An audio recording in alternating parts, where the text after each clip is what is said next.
सभी शिक्षा मित्रों को जय हिंद, नमस्कार। वर्ग 3 शिक्षक भर्ती चयन परीक्षा के महत्वपूर्ण टॉपिक सामाजिक विज्ञान के एक विषय अर्थशास्त्र के अंतर्गत आज हमारा जो टॉपिक है वो है राष्ट्रीय आय। तो राष्ट्रीय आय क्या होती है, किस प्रकार ज्ञात की जाती है और किस प्रकार के क्वेश्चन राष्ट्रीय आय पर बन सकते हैं, इसका हम क्या करेंगे, इसका अध्ययन हम करेंगे।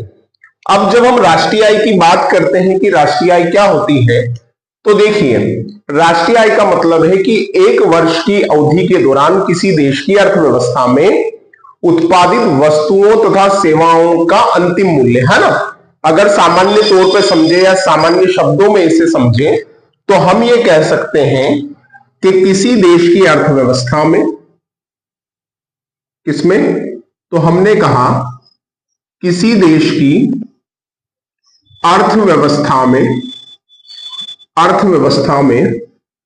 वस्तुओं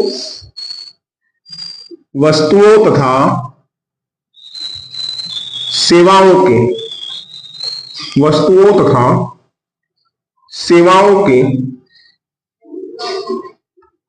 अंतिम मूल्य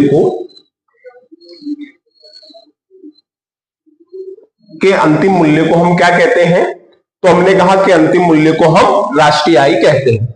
अब राष्ट्रीय आय को निकालने का एक सूत्र भी आपने देखा होगा, जगह जगह इस सूत्र का इस्तेमाल किया जाता है, लेकिन हम ये देखेंगे सूत्र का अर्थ क्या होता है। जैसे आपने पढ़ा होगा C plus I plus G minus D plus X minus M, ये किसका सूत्र है, तो हमने कहा कि ये राष्ट्रीय आय का सूत्र है। लेकिन इसका मीनिंग क्या होता है, तो बिल्कुल आराम से देखिएगा। यहां पे सी कंजम्पशन, मतलब इसका मतलब है उपभोग से। किससे मतलब है, उपभोग से। आई का मतलब है इन्वेस्टमेंट का मतलब है निवेश। जी का मतलब है सरकारी खर्च, गवर्नमेंट एक्सपेंडिचर।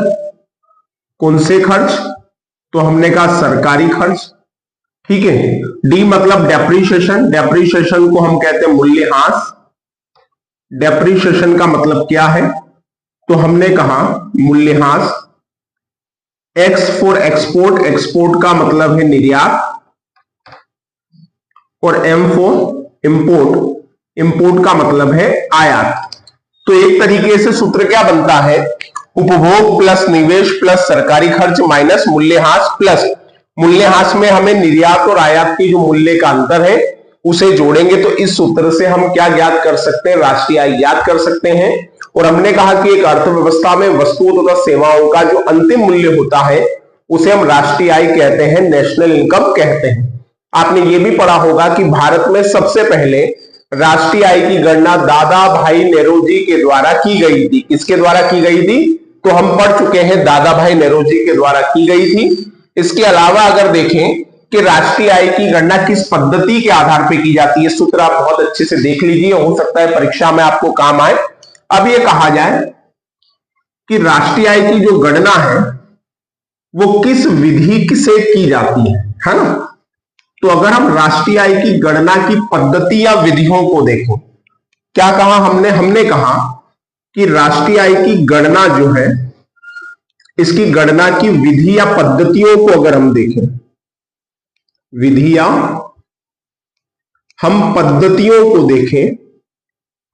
पद्धतियां अगर हम देखें तो हमें पहले देखने को मिलती है उत्पादन विधि।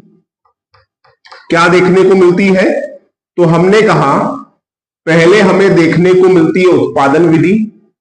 नंबर 2 पे हमको देखने को मिलती है आय विधि, और नंबर 3 पे हमें देखने को मिलती है व्यय विधि। इन तीनों विधियों को बहुत ध्यान से देख लीजिए। अगर प्रश्न ये बनता है कि राष्ट्रीय आय की गणना जो है, राष्ट्रीय आय की गणना की कितनी विधियां हैं, तो 3 विधियां हैं, उत्पादन विधि, आय विधि और व्यय विधि। अब इसमें से ध्यान रखना कि हमारे यहां जो राष्ट्रीय आय निकाली जाती है, भारत में जो राष्ट्रीय आय की गणना की जाती है, भारत में राष्ट्रीय आय की गणना 2 विधियों के आधार पर की जाती है। भारत में किसकी गणना, तो हमने कहा भारत में राष्ट्रीय आय की गणना कितनी विधियों के आधार पर की जाती है? तो हमने कहा 2 विधियों के आधार पर की जाती है, उत्पादन विधि और आय विधि। अब संक्षिप्त तरीके से अगर देखा जाए कि उत्पादन विधि क्या है, आय विधि क्या है और व्यय विधि क्या है, तो चलिए सबसे पहले हम बात करते हैं उत्पादन विधि की।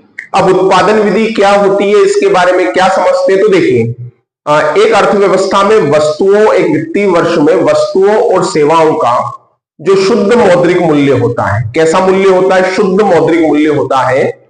उस शुद्ध मौद्रिक मूल्य के आधार पर जो राष्ट्रीय आय ज्ञात होती है वो उत्पादन विधि के अंतर्गत होती है। किसके अंतर्गत? उत्पादन विधि। तो राष्ट्रीय आय भी तो वही है, वही योग है, लेकिन राष्ट्रीय आय में वस्तुओं तथा सेवाओं के अंतिम मूल्य के साथ साथ विदेशों से प्राप्त होने वाली आय भी शामिल है। किससे प्राप्त होने वाले सॉरी तो हमने कहा विदेशों से प्राप्त होने वाली आय भी शामिल है ना। वस्तुओं तथा सेवाओं का अंतिम मूल्य प्लस विदेशों से प्राप्त होने वाली आय, ये किसमें शामिल है? तो हमने कहा राष्ट्रीय आय में शामिल है। लेकिन वस्तुओं तथा सेवाओं के शुद्ध जो मौद्रिक मूल्य होता है उसका योग हम निकालते हैं कौन सी विधि के अंतर्गत? उत्पादन विधि। अगर इस आधार पर राष्ट्रीय आय की गणना की जा रही है तो ये कौन सी विधि है? तो हमने कहा ये उत्पादन विधि है। दूसरा बात करते हैं आय विधि की। विभिन्न क्षेत्रों में जो काम करने वाले लोग हैं और जो व्यवसायिक उपक्रम है, इन दोनों का जो शुद्ध योग है उस आधार पर जब हम राष्ट्रीय आय की गणना करते हैं तो हम कहेंगे कि हम गणना किस आधार पर कर रहे हैं? हम आय विधि के आधार पर गणना कर रहे हैं। दूसरे शब्दों में यह भी कहा जाता है कि आय विधि में उन सभी आय को शामिल किया जाता है जो आयकर के दायरे में आती है या जो लोग आयकर चुका रहे हैं। क्लियर है? और तीसरी है व्यय विधि। अब व्यय विधि में राष्ट्रीय आय की गणना 2 आधार पर की जाती है। इसमें 2 मानक है, एक है कुल उपभोग और कुल बचत। कुल उपभोग और कुल बचत, ध्यान दीजिएगा, कुल उपभोग और कुल बचत। क्योंकि यह माना जाता है कि व्यक्ति जितनी भी इनकम जनरेट कर रहा है या तो उसका हिस्सा वो उपभोग पे लगा रहा है या बचत पे लगा रहा है। तो इस आधार पे अगर राष्ट्रीय आय की गणना हम कर रहे हैं तो हम कहेंगे ये कौन सी विधि है? तो हम कहेंगे कि ये व्यय विधि है। कौन सी विधि? व्यय विधि। तो हमने राष्ट्रीय आय की 3 विधियां देखी गणना की, उत्पादन विधि, आय विधि और व्यय विधि। और इसमें ध्यान रखना, हम उत्पादन विधि और आय विधि के आधार पर राष्ट्रीय आय निकालते हैं। एक और सबसे महत्वपूर्ण बात की अगर बात की जाए तो हम ये देखते हैं कि राष्ट्रीय आय जो है, मेरे ख्याल से ये बात आपको समझ में आई होगी कि राष्ट्रीय आय जो है वो एक प्रवाह है। ये आपने पढ़ा होगा मेरे ख्याल से कि राष्ट्रीय आय जो है, अगर मैं कहूं राष्ट्रीय आय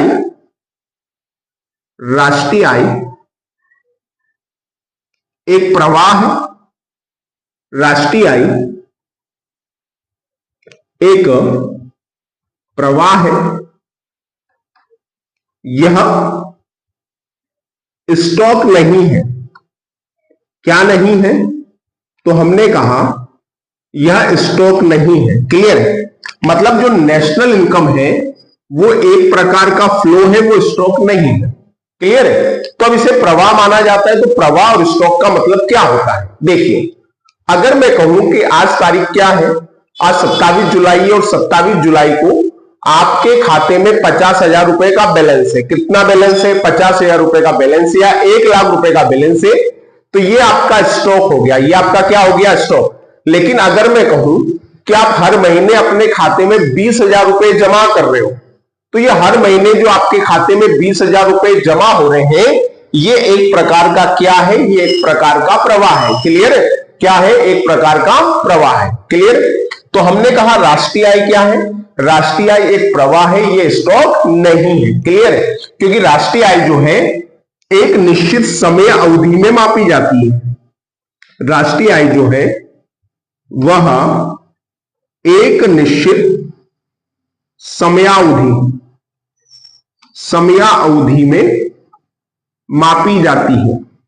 किसमें मापी जाती है? तो हमने कहा एक निश्चित समयावधि में मापी जाती है। ये निश्चित बिंदु पे नहीं मापी जाती, एक निश्चित समयावधि में मापी जाती है। इस कारण राष्ट्रीय आय एक प्रवाह है या स्टॉक नहीं है। अगली बात करें और अगली बात को अगर हम देखें तो हम देखते हैं राष्ट्रीय आय के संबंध में कि राष्ट्रीय आय साधन लागत पे ज्ञात की जाती है या बाजार लागत पर।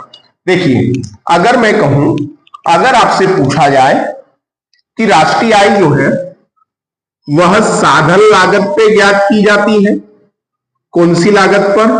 साधन लागत पर या बाजार लागत पर। दो प्रकार की लागत है, एक साधन लागत है और एक बाजार लागत है। अब पहले दोनों का अर्थ समझ लीजिए, दोनों का अर्थ क्या है। उत्पादन के विभिन्न कारकों में या जहां पे उत्पादन हो रहा है उस उत्पादन से संबंधित जितने भी खर्च होंगे वो साधन लागत के अंतर्गत आते हैं, जैसे कच्चा माल हो गया, मजदूरी हो गई। तो हमने कहा उत्पादन से संबंधित जितने भी खर्च होते हैं वो किस पर आते हैं? वो साधन लागत के अंतर्गत आते हैं। जब यहां से माल आगे बढ़ता है, प्रोडक्शन होने के बाद आगे बढ़ता है, और जब उसमें अप्रत्यक्ष करों को जोड़ दिया जाता है। किसको जोड़ दिया जाता है? तो हमने कहा जब अप्रत्यक्ष करों को जोड़ा जाए तो यही साधन लागत बाजार लागत बन जाती है। कैसी लागत बन जाती है? बाजार लागत। तो भारत में राष्ट्रीय आय की गणना साधन लागत पे की जाती है या बाजार लागत पर?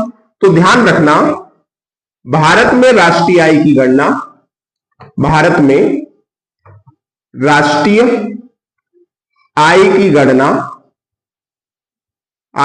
गणना इसी आधार पर की जाती है, इसी आधार पर की जाती है। क्लियर? क्या की जाती है? इसी आधार पर की जाती है तथा बाद में अप्रत्यक्ष करों को जोड़ दिया जाता है। तो मेरे शिक्षा मित्रों, उम्मीद करते हैं ये वीडियो आपके लिए लाभकारी सिद्ध होगा। इसका अध्ययन निरंतर करते रहिएगा, हम ऐसे ही वीडियो आपके समक्ष लाते रहेंगे। तब तक के लिए जय हिंद, जय भारत। उम्मीद करेंगे कि ये वीडियो आपको पसंद आए, आप ज्यादा से ज्यादा शेयर करें और ज्यादा से ज्यादा लाइक करें और अपने दोस्तों को भी इसे भेजें। चलिए मिलते हैं नेक्स्ट वीडियो में। जय हिंद, जय भारत।